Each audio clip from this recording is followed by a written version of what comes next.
Capítulo 5. Eles pararam na porta norte no escuro e abafado corredor, apertando os cadastros, ajustando os cintos e recarregando as armas. Você, Steve e Rebecca, com a da esquerda, noroeste daqui. Daremos um tempo. Depois Karen e eu saímos. Se você estiver certo, estaremos no bloco D. Se estiver de ponta cabeça, no bloco B. De qualquer modo, nós procuraremos o número de teste e esperaremos vocês nos darem um vai em frente. John explicou. Se eu não... Karen interrompeu dizendo. Se a gente não ver em meia hora, voltaremos aqui e esperaremos por Steve e Rebecca. Completaremos os testes se for possível. Certo, David disse. Ótimo. Eles estavam preparados.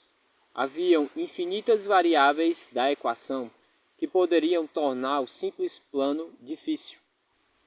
Alguma pergunta antes de irmos? Rebecca começou a falar com preocupação. Eu quero lembrar todos para terem bastante cuidado com o que tocarem, ou no que tocarem. Os Trisquards são portadores, então tentem não se aproximar deles, principalmente se estiverem feridos. David pensou nas centenas de milhões de partículas de vírus que poderiam estar numa simples gota de sangue. Todos esperaram por um sinal. Ele deixou os pensamentos de lado e colocou a confiança na sua arma, tocando a maçaneta da porta. Prontos? Com silêncio. Agora no 3. 1, 2, 3. Ele abriu a porta e saiu para o ar quente da noite, ouvindo o barulho das ondas. Estava mais claro do que antes. A quase lua cheia havia se erguido, iluminando o complexo. Nada se moveu. Bem na frente dele, a uns 20 metros, estava o destino de Karen e John. Tinha uma porta na frente do bloco C. Eles não precisaram contornar o prédio para entrar.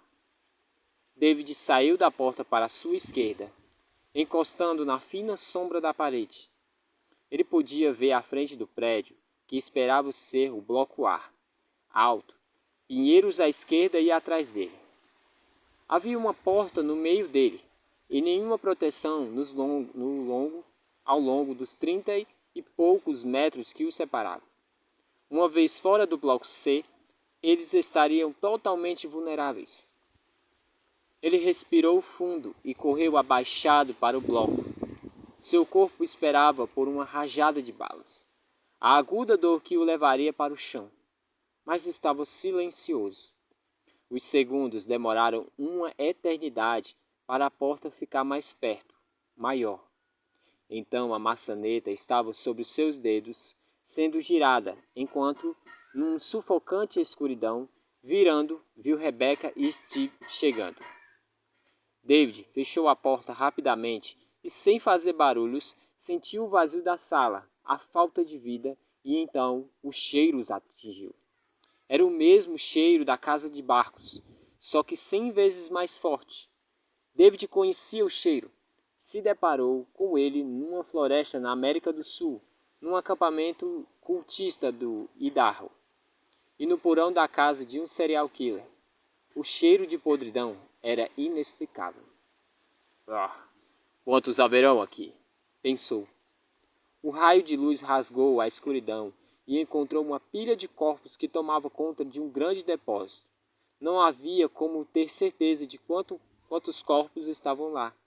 Eles já estavam derretendo uns sobre os outros, a carne negra enrugada dos corpos empilhados num úmido calor.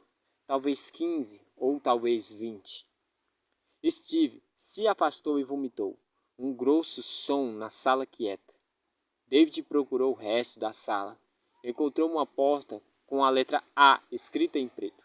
Sem olhar para o monte, ele levou Rebecca para a distante porta, agarrando Steve.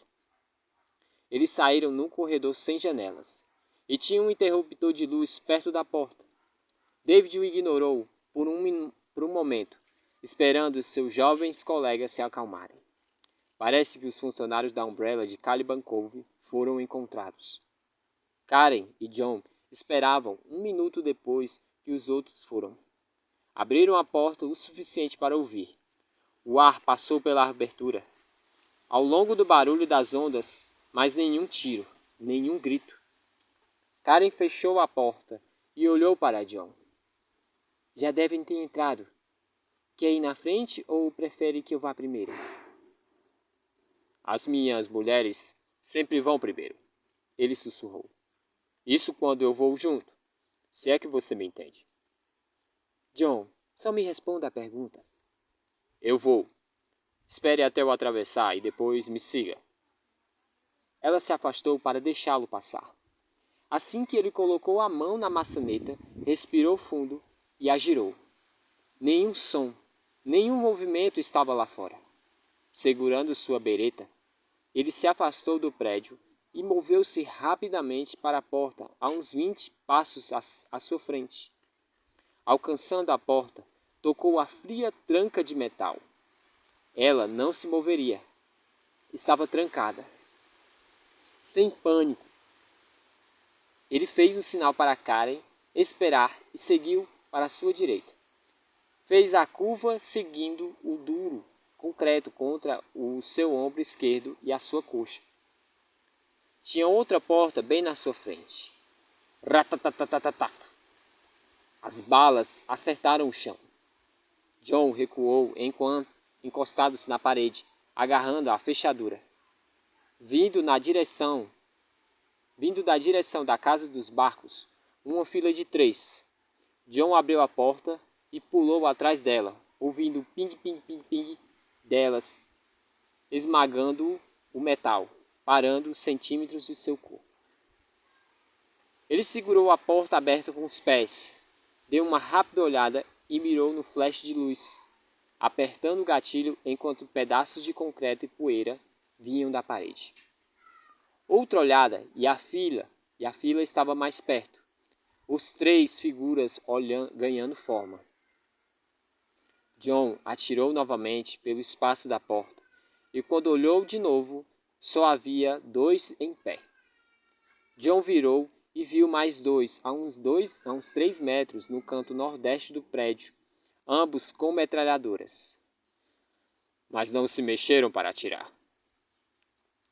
As M16 ainda estavam se aproximando, mas ele só ouvia as criaturas lá em pé, balançando em instáveis pernas. O da esquerda só tinha metade da face. Do nariz para baixo era uma líquida e polposa massa de pele, pedaços escuros pendurados por fibra de carne. O da direita parecia inteiro, intacto, só até ele ver a barriga, a mole e saliente cobre de intestinos através de sua camisa ensanguentada. Não vai atacar enquanto o ar estiver terminando, pensou. John recuou para dentro do prédio, segurando a porta aberta contra o par que ainda atirava. Ele mirou cuidadosamente. Nenhuma das criaturas se moveu para se proteger. Só ficaram lá, o observando. Bam! Bam! 2 tiros acertaram na cabeça. Explodiram sobre o som das metralhadoras. Antes deles caírem no chão, John ouviu outro tiro de 9 milímetros. Karen, ele pensou. Ele olhou em volta da porta e viu as figuras do time ativo a uns 30 metros. Um deles ainda atirava com a arma apontada para o céu. Karen surgiu entre os 2 prédios com a arma ainda apontada para o compulsivo atirador, de costas para John. Não atire nele! Aqui! Deixe ele! Ela virou para John e ambos entraram no bloco. Assim que ela fechou a porta, o som de metralhadora cessou. A respiração irregular de Karen quebrou o silêncio da sala escura. Ei, John, foi bom para você? Ele piscou os olhos, registrando suas palavras vagarosamente. E do primeiro? Ela completou. Foi como eu esperava. Não teve graça, ele disse. Um pouco tempo depois, eles começaram a rir. Enquanto isso, eles se moviam pelo corredor. Rebecca pensava em Nicholas Griffith, sobre a história das vítimas de Marburg, e não havia provas de que ele estava por trás do massacre do pessoal da Umbrella. Ela não conseguia abalar o pensamento de que ele é o responsável.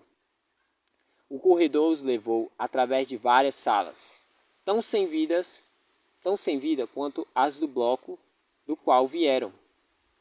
Eles passaram pela saída no lado mais distante do bloco e depois de outra curva do corredor, finalmente chegaram em outra porta marcada com a letra A. E embaixo estava escrito 1-4. Haviam 3 triângulos abaixo dos números, cada um com cores diferentes, vermelho, verde e azul. David abriu a porta, revelando um hall. Rebecca viu mais triângulos coloridos na porta, à sua direita, e a outra não tinha nada. Eu fico com o teste, David disse. Steve, você e Rebecca vão para a porta. Nós nos encontraremos aqui. Rebecca balançou a cabeça e viu Steve fazer o mesmo. Ele parecia um pouco pálido, mas forte o suficiente. Ele soltou um olhar ao perceber que ela estava o observando. Rebecca sentiu uma simpatia por Steve, percebendo que ele estava envergonhado por ter jogado o almoço fora. Os dois abriram a porta e saíram em outra sala sem janelas, abafada e quente como o resto do lugar. Rebecca acendeu as luzes e um grande escritório cheio de estantes apareceu. Uma mesa de aço ficava no canto próximo a um porta-arquivos com as gavetas vazias e abertas. Você quer ver a mesa ou as estantes? Steve perguntou. Eu acho que as estantes. Rebecca escolheu. Ele sorriu quase tímido. Melhor assim. Talvez eu ache algumas balas de hortelã numa das gavetas. Rebecca sorriu, agradecida pela brincadeira. Olhe, só guarde uma para mim. Eles se olharam, ainda sorrindo. E Rebecca sentiu o calafrio de excitação através de seu corpo. Steve desviou o olhar primeiro com a cor de suas bochechas mais rosada do que antes. Ele foi para a mesa e Rebecca foi para a fileira de livros, sentindo-se um pouco corada. Havia uma definitiva atração e parecia ser comum. Os livros eram sobre o que ela esperava: química, biologia, modificação de comportamento e vários boletins médicos. Ela correu a mão puxando os livros. Talvez haja algo escondido atrás deles. Psicologia, Pavlov, psicologia, patologia. Ela parou, olhando um fino livro preto entre 2 grandes. Estava sem título. Ela o pegou e sentiu seu coração acelerar ao abrir o pequeno livro, vendo as rabiscadas letras escritas à mão. Ela viu Tom Artemis escrito em letras boas na capa de dentro. Um dos caras da lista, um dos cientistas. Ei, eu achei um diário, ela disse. É uma das pessoas que estavam na lista de Trent, Tom Artemis. Steve tirou os olhos da mesa. Mesmo? Vá para o final. Qual é a última data? Aqui diz 18 de julho. Mas não me parece que ele o mantinha certo. A data de antes era 9 de julho. Leia a última inscrição. Talvez nos diga o que estava acontecendo, Steve disse. Ela foi para a mesa e inclinou-se nela, limpando a garganta. Sábado, dia 18 de julho. Esse foi um longo e ridículo dia. O fim de uma longa e ridícula semana. Eu juro por Deus, eu vou bater em Lois se ele convocar mais uma reunião. Foi para adicionar ou não outra ocasião no programa dos 3/4, como se precisássemos de outra. Tudo o que ele queria era tê-la no papel. e o resto foi só besterol de sempre. A importância do trabalho em equipe, a necessidade de compartilhar informações, então nós todos poderíamos ficar no rumo certo. Quer dizer, Jesus é como se ele não quisesse viver sem o seu nome no semanal. Ele não tem feito nada desde o desastre com o MA7, exceto por tentarem e convencer todo mundo de que a culpa foi do Shin. É o fim da picada. Alan e eu falamos sobre os implantes ontem. Está indo bem. Ele vai descrever a proposta essa semana e não deixaremos Lois tocá-la. Com sorte, conseguiremos a luz verde no fim do mês. Alan acha que os White Boys vão querer fazê-los antes dos Burks. Só Deus sabe por quê.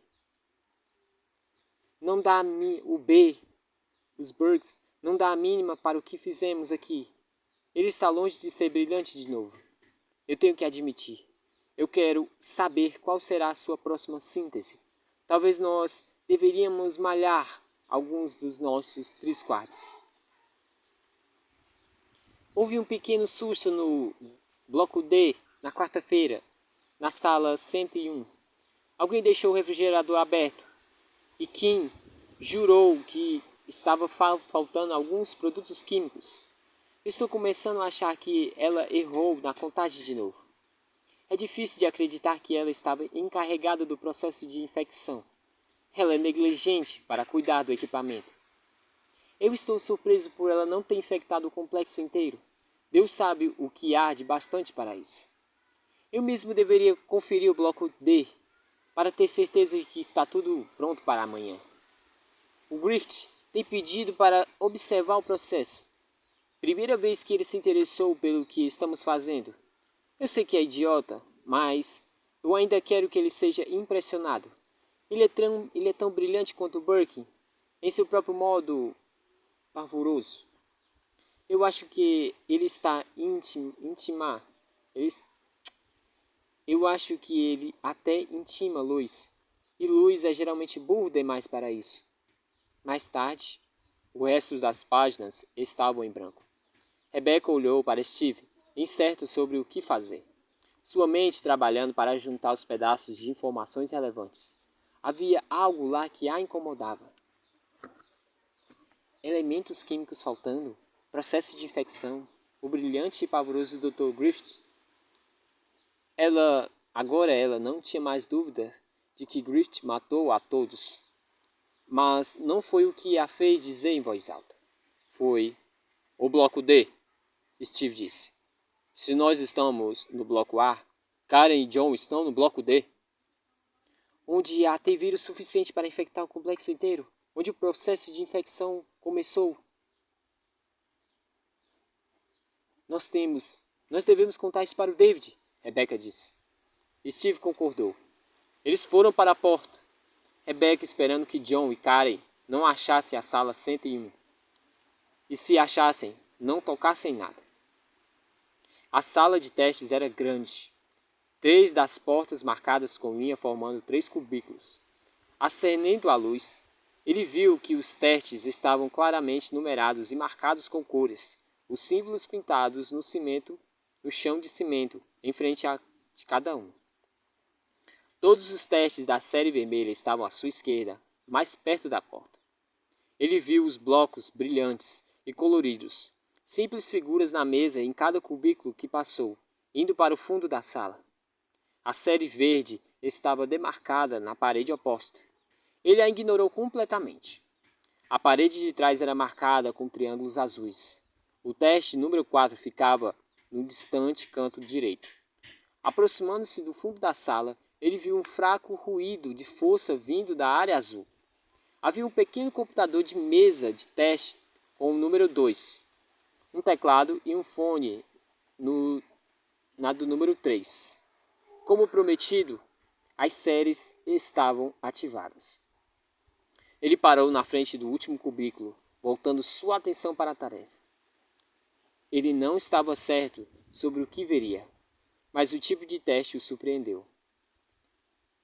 Uma mesa e uma cadeira de metal cinza. Na mesa havia um bloco de papel, um lápis e um tabuleiro de xadrez com todas as peças no lugar. Assim que ele entrou no cubículo, viu uma placa de metal na superfície da mesa com números marcados nela.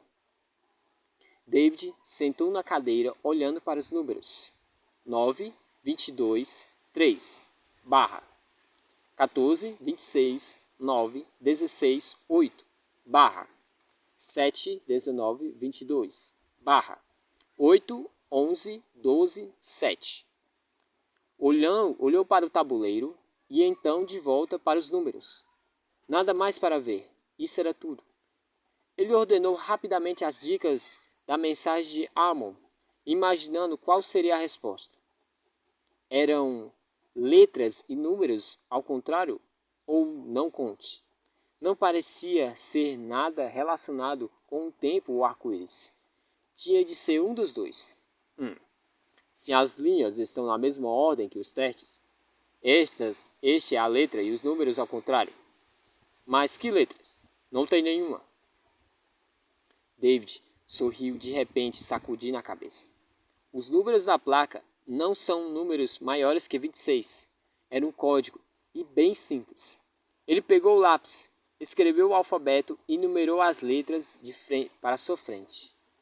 A era 26, B 21 até Z, que no caso era o número 1. David começou a decifrar a mensagem. R, E, X, M. A última letra era a T. Ele olhou para a frase e depois para o tabuleiro. Parecia que alguém tinha um senso de humor. Estava escrito Rex Marx the Sport. Rex significa rei em latim. Branco sempre começava então. Ele tocou no rei branco. Assim que o dedo tocou na peça, ela girou em volta e ficou em frente, de costas para o tabuleiro. Ao mesmo tempo, um suave som musical veio de cima. Ele olhou para o teto e viu um alto-falante. Nada mais aconteceu. Nenhuma luz piscando ou passagens secretas atrás da parede. Aparentemente ele passou. Parecia ser um complicado teste para alguém supostamente tão burro quanto o zumbi 3 quartos. Os cientistas deveriam ter planos para mais alguns. Inteligente. David levantou e foi para a sala da frente, assim que a porta abriu. Rebecca e Steve entraram com expressões amedrontadas. Que foi? Rebecca ergueu o livro falando rápido. Ele disse que o vírus foi usado para infectar os 3 quartos no bloco D na sala 101. Tudo pode estar bem, a não ser que John ou Karen tocarem em algo contaminado.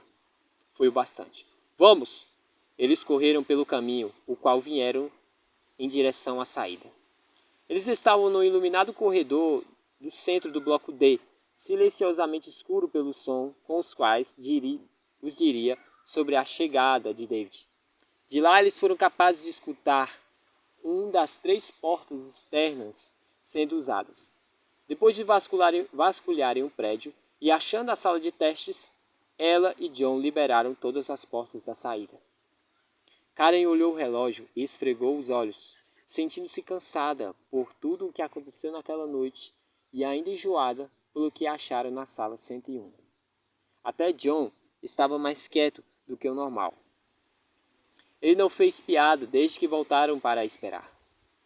Talvez ele esteja pensando nas macas com sangue, ou nas seringas, ou no equipamento médico amontoado na pia. Eles encontraram a sala do primeiro teste. Uma grande sala cheia de pequenas mesas, cada uma marcada com números entre 5 e 8. Karen ficou desapontada de algum modo por ver que o número 7 de algum dos 7 da série azul era um punhado de ladrinhos coloridos com letras nele. Metade deles de cabeça para baixo e ilegíveis. As cores correspondiam às do arco-íris, apesar de terem peças violetas a mais do monte. Desde que eles não podiam bagunçá-lo até David completar o primeiro teste, ela sugeriu voltar a explorar o resto do bloco. Eles passaram por alguns escritórios vazios e uma cafeteria bagunçada, onde acharam uma caixa de rosquinhas incrivelmente mofadas. Foi o laboratório químico que os disse sobre o tipo de lugar que a Umbrella criou. Karen não acreditava em fantasmas, mas a sala deu uma sensação jamais experimentada. Era fria e simples, e assombrada pelo medo e pelo frio. A moda de um cientista nazista cometendo atrocidades contra o companheiro. Você está pensando naquela sala? John perguntou. Karen acenou, mas não disse nada. A porta da sala 101 estava claramente marcada com um símbolo de risco biológico, fazendo eles discutirem sobre entrar ou não. John dizia que o ambiente parecia estar contaminado. Karen dizia que nenhum lugar deles tem cortes ou arranhões e que poderiam achar algo sobre o T-vírus. A verdade era de que ela não queria deixar essa oportunidade passar. Queria ver o que estava por trás da porta fechada. Por que estava lá? John tinha finalmente concordado e eles entraram, pisando numa pequena passagem que estava cercada de folhas de plástico pesado. Havia chuveiros acima e um ralo no chão, uma área de descontaminação. Uma segunda porta dava para uma sala que os levou para um sonho de um cientista maluco. Vidro triturado sobre os pés, um cheiro de suor sobre o odor da água sanitária. John acendeu as luzes e antes da grande sala poder ser vista, Karen sentiu seu coração acelerar. Se parecia com outros laboratórios no qual ela trabalhou. Bancadas e estantes, pias de metal e um grande refrigerador de inox no canto de uma trava na maçaneta. E de algum modo, o lugar era tão familiar, um lugar que ela sempre se sentia em casa. As pequenas diferenças eram as mais dramáticas. A sala era dominada por uma limpa mesa de autópsia, adaptada com amarras de velcro. Havia outras 2 macas do hospital, adaptadas do mesmo jeito, juntos a ela. Ao se aproximar de uma delas, Karen viu uma escura e seca marca na ponta. O fim do colchão estava ensopado de sangue no lugar onde os tornozelos e pulsos de um homem deviam ficar. No fundo da sala estava uma jaula de tamanho de um closet. Próximo a ela, vários portes finos apoiados na parede, com aproximadamente 1 metro de comprimento, cheio de agulhas hipodérmicas.